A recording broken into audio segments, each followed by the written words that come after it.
ಆದ್ರೆ ನಾವು ಆಡೋ ಮಾತು ಸಂಸ್ಕೃತ. ನೋಡಿ, ನೀವು ಯಾವ್ದಾದ್ರು ಮನೆಗೆ ಹೋಗ್ತೀರಾ ಅಂತ ಇಟ್ಕೊಳ್ಳಿ. ಮನೆಯಲ್ಲಿ ಹಿರಿಯರು ಬಂದು ಬಾಗಿಲು ತೆಗಿತಾರೆ.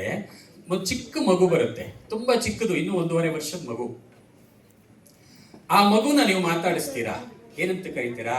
ಗಂಡು ಮಗು ಆಗಿದ್ರೆ ಪುಟ್ಟ ಅಂತ ಕರಿತೀರಾ. ಏನ್ ಪುಟ್ಟ, ನಿನ್ನ ಹೆಸರು ಅಂತ ಕೇಳ್ತೀವಿ. ಹೆಣ್ಣು ಮಗು ಆಗಿದ್ರೆ ಪುಟ್ಟಿ ಅಂತ ಕರಿತೀವಿ ಅಲ್ವಾ?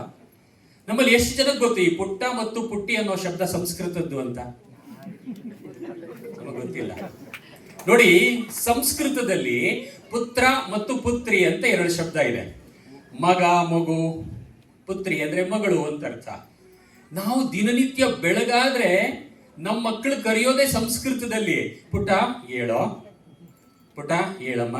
ನೋಡಿ, ಸಂಸ್ಕೃತ ಇಷ್ಟು ಹಾಸು ಹೊಕ್ಕಾಗಿದೆ ನಮ್ಮಲ್ಲಿ.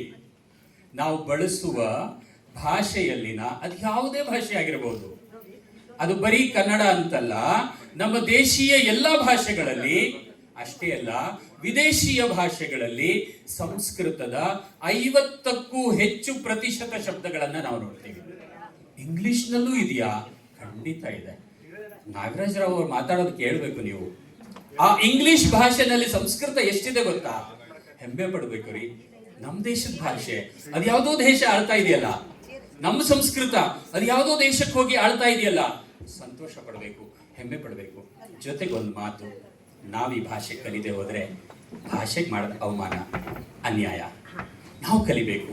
ಹೇಗೆ ಕಲಿಯೋದು ಮುಂದೆ ಹೇಳ್ತಾ ಹೋಗ್ತೀನಿ. ಇನ್ನೊಂದಷ್ಟು ಗೀತೆಗಳನ್ನು ಕೇಳಿಸ್ಕೊಳ್ತಾ ಹೋಗೋಣ.